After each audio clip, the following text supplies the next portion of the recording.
Chendamangalam service സഹകരണ ബാങ്കിലേക്ക് പ്രതിഷേധ മാർച്ച് സംഘടിപ്പിച്ച് ഡിവൈഎഫ്ഐ പ്രവർത്തകർ.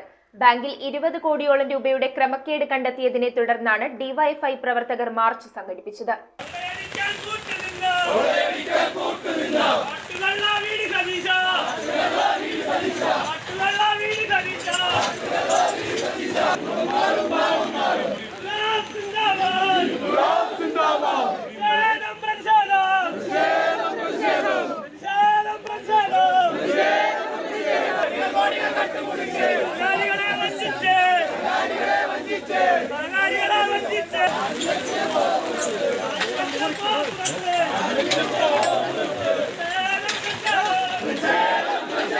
ചേന്ദമംഗലം 132 സർവീസ് സഹകരണ ബാങ്കിലേക്കാണ് ഡിവൈഎഫ്ഐ പ്രതിഷേധ മാർച്ച് സംഘടിപ്പിച്ചത്. സഹകരണ ബാങ്കിൽ നടന്ന 20.4 കോടി രൂപയുടെ ക്രമക്കേട് കണ്ടെത്തിയതിനെ തുടർന്ന് തുക ഭരണസമിതി അംഗങ്ങളിൽ നിന്നും തിരിച്ചുപിടിക്കാൻ JR കഴിഞ്ഞ ദിവസം ഉത്തരവിട്ടിരുന്നു. തുടർന്നാണ് ഡിവൈഎഫ്ഐ പ്രവർത്തകർ ബാങ്കിലേക്ക് പ്രതിഷേധ മാർച്ച് സംഘടിപ്പിച്ചത്. മാർച്ചിന്റെ ഉദ്ഘാടനം ഡിവൈഎഫ്ഐ ജില്ലാ സെക്രട്ടറി AR രഞ്ജിത്ത് നിർവഹിച്ചു.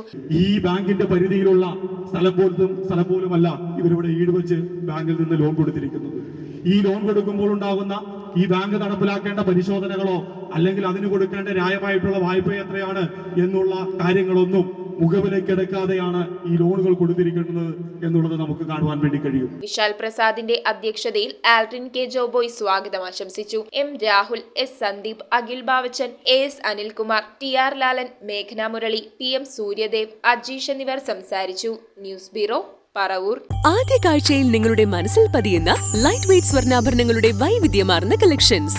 250 മില്ലി മുതലുള്ള കുട്ടിവളകൾ, 1.5 ഗ്രാമിൽ തുടങ്ങുന്ന മാലകൾ, 2 ഗ്രാം മുതലുള്ള വലിയ വളകൾ. Aleena golden diamonds.